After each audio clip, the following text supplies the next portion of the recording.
I am Andy Johnson. I come from Minnesota. I've lived in Colorado for 10 years. I come from a little farming community in Minnesota, and I'll give you an example of what kind of a backwards town it is. The local hooker's 400 pounds. There are laws, and if you get caught with her, it's a felony, because anything over 275 pounds is possession with intent to distribute. Have her on the hood of the truck saying, "Sir, this isn't for personal use." The local farmer is narcoleptic. So on a nice sunny day, you'll see him out in the middle of the field just making left-hand turns on his tractor. All of his crops are in a circle right there. I grew up with a farmer for a father. Man of very few words, but when he spoke, you listened. And he always used to say to me the same thing. He'd say, "Son, you know I love you, but you're an idiot." Then he'd slap me on the back. And he'd say, "You know I'm kidding, I don't love you."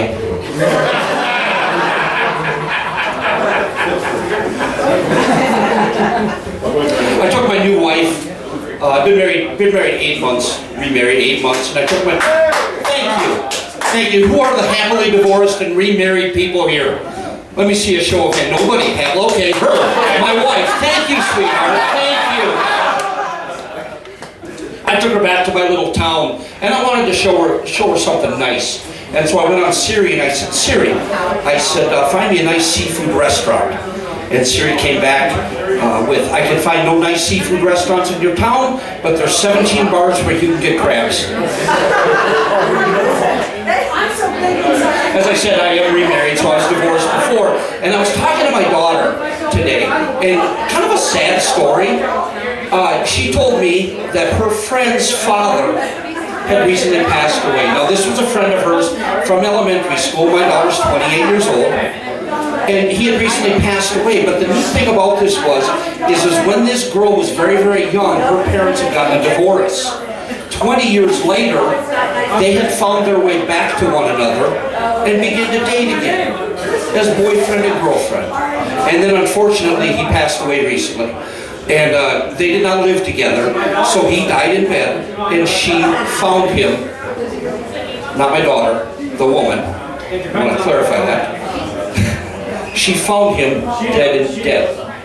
And my daughter said, "You know, Dad, that really worries me, because that could be you." And I said, "Oh, sweetheart, I'll never date your mom again." But if I'm found dead under mysterious circumstances, bingo, right there, yeah. As I said, I'm a married man, and we have something in our house called company policy. And that's basically the rules that my wife sets. So anytime I'm on stage, I have to make a speech. It's a very simple speech. Would you mind? Can I indulge you? Make that speech to you? Yes. My name is Andrew Johnson, and I am a married man. Are you a dirty slut? It doesn't matter what you answer. If you say yes, you're honest slut. If you say no, you're just a lying slut. So when we got married, I had been single for 3 years. I had no ties. I had no pets. I had no animals. And when we got married, we began to, of course, gather those things in our life.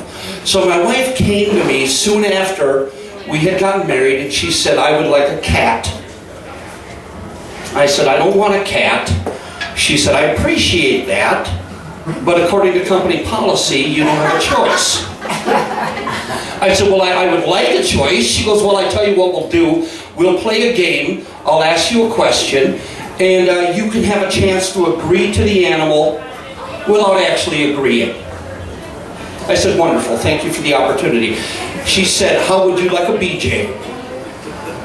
I said, "Right? What guy wouldn't?"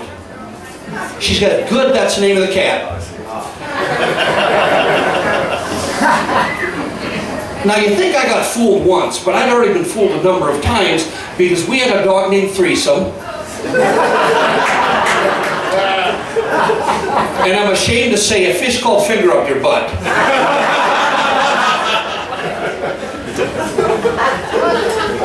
So my wife travels for work, and when she is not home, I need to be home for the dog. And my wife works a lot because, of course, I'm a comedian.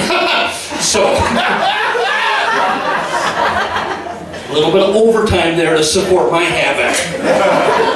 So when she's on the road, I'm home and I have to watch the animals. Now these animals, she's like Snow White in the forest. They follow her around, gather at her feet. You know what, right? Do you have animals? Do you have animals? Do they, when you're on the toilet, do they put their head on your leg and just stare up at you, right? And they are in love with her, so they are the light of her life. So when she calls me in the evening to say goodnight, she always asks, how are the animals? She says, how's the cat? I said, well, the cat's great, the cat's doing cat stuff. I haven't seen the cat for a week. But I'm sure the cat's okay, because the moment she sets foot in the door, the cat comes out of wherever the cat has been. Then she says, how's the dog? And I said, the dog kept me up all night eating peanut butter. Oh, it gets worse. Just wait. It gets worse. She said, the dog kept you up all night eating peanut butter? I said, yep. She said, you're gross. And the dog doesn't even like peanut butter. I said, well then she really likes dick, because I didn't get any sleep. My name is Andy Johnson. Thank you very, very much.